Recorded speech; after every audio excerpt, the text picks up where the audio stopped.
have a lectionary. It's Luke 19, 28 through 40. It is the story of the triumphal entry, or as many theological scholars call it, the anti-triumphal entry of Jesus. But let me read these few verses. After telling a parable to the crowd at Jericho, Jesus went on ahead, going up to Jerusalem. And when he had come near Bethpage and Bethany at the place called the Mount of Olives, he sent two of his disciples, saying, "Go into the village ahead of you, and as you enter, you'll find tied there a colt that has never been ridden. Untie it and bring it here. And if anyone asks you, why are you doing this?" Jesus said, "The Lord needs it." So those who were sent departed and found it as they were told. And as they were untying the colt, the owner came out and said, "Why are you untying my colt?" And they said, "The Lord needs it." Then they brought it. That's a weird story, by the way. Then they brought it to Jesus, and after throwing their cloaks onto the colt, they sat Jesus on it. This is a donkey, by the way. And as they rode along, people kept spreading out their cloaks on the road. And as he was now approaching the path down from the Mount of Olives, the whole multitude of the disciples began to praise God joyfully with a loud voice for all the deeds of power that they had seen. And they began saying, "Blessed is the King who comes in the name of the Lord. Peace in heaven and glory in the highest heaven." Some of the Pharisees in the crowd said to him, "Teacher, tell your disciples to stop." And he answered, "I tell you, if they were silent, the stones would shout out." All right, so that is our gospel reading for this morning, and I want to talk about the triumphal entry or the anti-triumphal entry. There's argument among scholars that if what Jesus did, was it successful or not. There's one side that argues it was not successful because he ended the week being crucified. So he didn't go in and kind of overtake the situation and change the system, and he didn't win the day. Rome won, right? And the elite power structures and the power brokers and theologically and politically won, if you will, at the end of the week. But in another way, many scholars believe that Jesus actually and absolutely accomplished what he wanted to accomplish in this triumphal entry, the last week of his life there into Jerusalem. One of the things that happened right after the triumphal entry is the cleansing of the temple. At least in the book of Luke, the order of it goes that he comes into Jerusalem riding on a donkey. Everybody's singing, "Hosanna, Hosanna, blessed be the King," and all that kind of stuff. And then one of the very next actions was Jesus going into the temple, turning over the money tables, saying, "My house should be a house of, the Lord's house should be a house of prayer." And so and then, shortly after that, he's arrested and he is crucified by the state, by Rome, by Caesar, with the help of the religious elite of the day, right? Real fast, I want to say something. He wasn't killed by the Jews. Let's be really careful about that. That's a really, really bad understanding of what happened. The Jewish people could not crucify anyone, and nor would they really have really done that. There were, by the way, the reason Jesus was killed is because there were tons of Jewish people and Roman citizens that were listening to him. Are you with me? He was a subversive kind of anti-status quo person. He was like a Martin Luther King Jr., right, of his day. So he was hated because what he was saying was going against the systems and the power structures and the status quo of what was going on, and he was calling them out. And so really what happened is it wasn't the Jewish people that just killed him. It was the Jewish elite who were in bed with Caesar and Rome and Herod and Pilate all got together and just said, "We're just going to kill this guy and just end this insurrection. Like, he's getting a lot of power. A lot of people are listening to him. Let's end it as quickly as possible." Are you with me? So that's what happened. So a lot of scholars argue that in this triumphal entry, it wasn't triumphant. He was killed at the end of the week. But many scholars will say, but that was actually what Jesus was highlighting, was how the world and how the systems are so ridiculous because they use violence and death threats and deportations or whatever else they use to intimidate and silence people who are the civil disobedient and who are the resistors of the status quo, right? There's people that, and here's why it scares the empire, is because there's a whole lot more of us than them. Now, I'm not a really big us and them kind of guy, but they are, and they look at us and say, there's a lot more of us here that are normal people that are listening to, there's got to be another way. And Jesus is the guy who's extremely loud saying, there's got to be another way. And so I believe that Jesus was extremely successful in his anti-triumphal entry. And I believe it is an anti-triumphal entry because what he did was just mock Caesar. He mocked Pilate. He came into a town. Whenever Caesar would, or Rome or a governor of Rome or something would conquer a territory, they would put up some kind of structure, and then also they would come in like a military parade. They would show up on a big old white stallion and chariots and all their entourage, and they would cry out Hosanna to this conquering king. And this is exactly what Jesus did, except he was riding, I love the old English King James, he was riding on an ass. And he's riding on a donkey, right? He's riding on a beast of burden.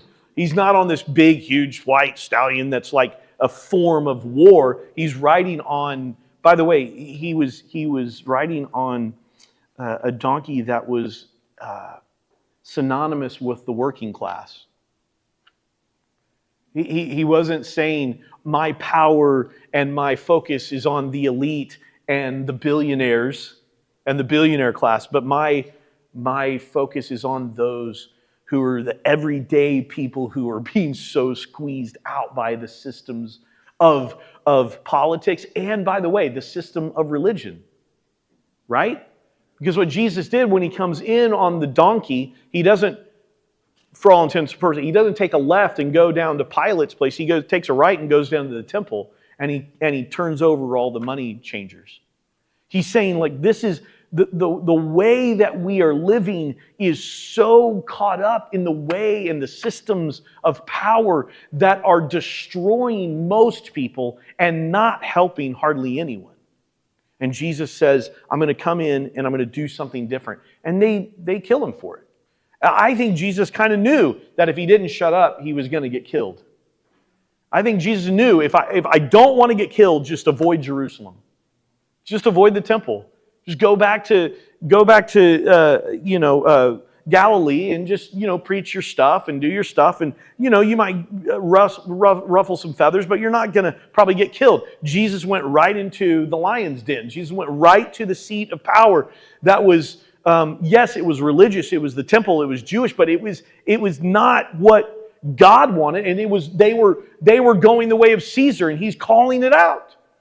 And so that's what Jesus is doing. I think Jesus is absolutely successful in calling out this stuff and making a point of it. This is a really cool painting from 1617 by Anthony Van Dyck, Entry of Christ into Jerusalem. There they are. I feel like Jesus is way too white in this. But it's a cool painting from 1617, right? So there they are with the palm branches and the cloaks, and he's coming in to stir stuff up. There's a couple of quick quotes that I wanted to talk through here today. One of my favorite books, Meeting Jesus Again for the First Time by Marcus Borg. This is really, really intense, and I love this. Jesus directly attacked the central values of his social world's conventional wisdom. What were they? Family, wealth, honor, purity, and religiosity. All of those were all of those were sanctified by tradition. You see that? All of these things, that family, wealth, honor, purity, and religiosity, all of those things. Like, for example, in our day, we live in a country that tradition has sanctified all of these same things. Right? We fight over what is traditional family values. Right? And you can't get out of the box of what that is. And wealth and honor and all those things. Like what is we still live in a world where even religion says that if you're poor, it's not because you've been made poor, and you're not to be taken care of the way Jesus would, but people in the church believe that people are poor because they're sinful. I mean, that's really what we're dealing with. So all of these, we have they're sanctified social orders and central values of society. And Jesus directly attacks those things. Are you with me? He ridiculed those who were concerned with honor. He castigated concern for purity. And he indicted those who trusted in their own religiosity. Are you with me? So this is, here's what I want you to see. The triumphal entry is Jesus putting on blast all of these things that all of the traditions said this is the way it works and it has to work. And Jesus said, no. You guys are way, way off.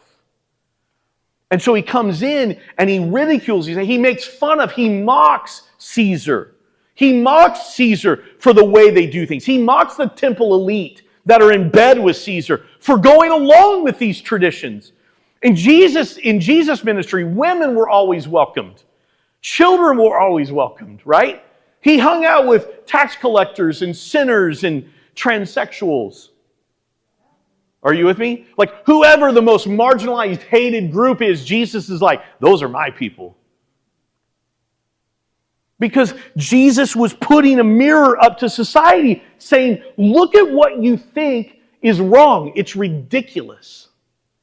This is why, man, listen, real fast, and I'm almost done, but I think it's so weird. I've been here at Simplicity since 2018, and it is so foreign to me now when I go into other religious around other religious people that are from a different background, and to listen to them talk about LGBTQ people and stuff.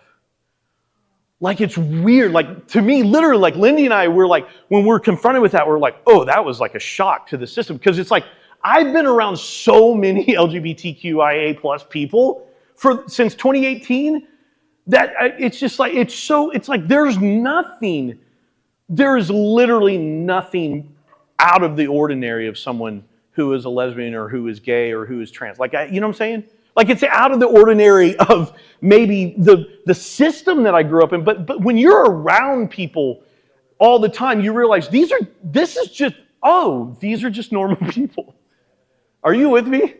It's like there is literally nothing. Well, I will say this. What's maybe different is that usually they kind of exude the heart of God more. So I don't know. I'll leave that with you, but to deal with. But I kind of feel like, I'm just going to go on. All right, this is the last thing I want to read. I love Jörg Rieger. This is one of my favorites. Jesus versus Caesar. Oh my gosh. So how do we live? What does that mean for us? If we're trying to do the God thing, to do the Jesus way, making a decision for Jesus means at the same time to make a decision against Caesar. Saying that Jesus is Lord implies that Caesar is not. Hello? Let me read it. Making a decision for Jesus means at the same time to make a decision against Trump. Sorry, just going to go for it. Saying that Jesus is Lord implies that Trump is not. In the next step, which the next step for Jesus after triumphal entry is turning over the tables, in the next step, this decision turns into a decision for God and against money. The one God that Jesus said you cannot worship, he never talked about any other gods except for mammon.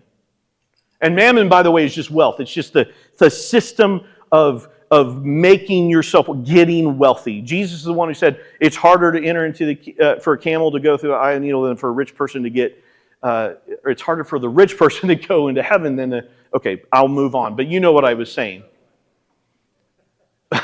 So the only God that you cannot, Jesus says this, you'll either worship God and hate mammon, or you're going to worship mammon and hate God.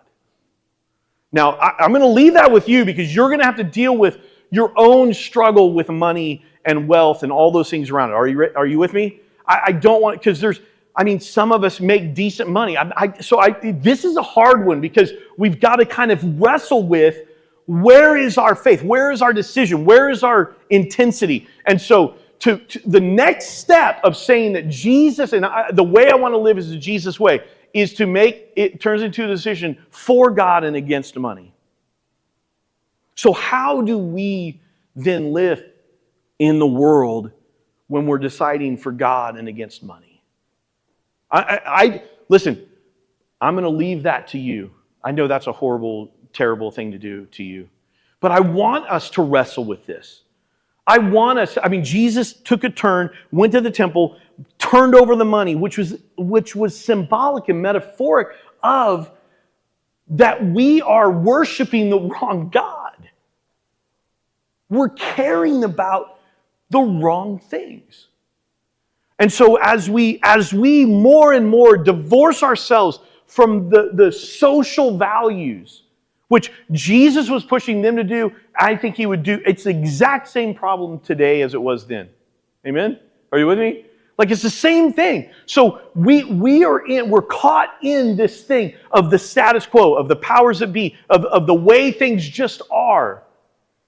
And are we willing to be like Jesus to say, we're going to pull away from that stuff as much as we can, so that we can enter into people's lives, we can enter into community, we can enter into life where we are bringing life and not just supporting the status quo that's behind it. What are we willing to make a decision to do? All right? So, good luck with that. Good luck with that. So I always say this, John Mays talks about it all the time, proximity. What are you close to? To whom are you close? Where are we spending our time and our effort? What are we close to? Are we close to the marginalized the way Jesus was? Are we willing to turn over the tables of money and to live with a decision to let God be God?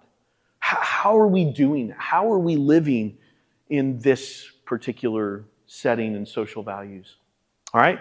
I think Jesus would say the exact same thing today that he did then. Are you with me? In fact, I don't think if he came to America, he would have to change a whole lot of what he did in Rome 2,000 years ago. We're pretty much doing the same crap. Are you with me? And so the community of Jesus, I think it's on us to start to make these decisions and show people, you know what? There's another way. And within community, there's this beautiful kind of acceptance, affirmation, celebration of humanity that brings all of us closer to the divine. So, grace and peace. Grace and peace. Go and give each other grace and peace.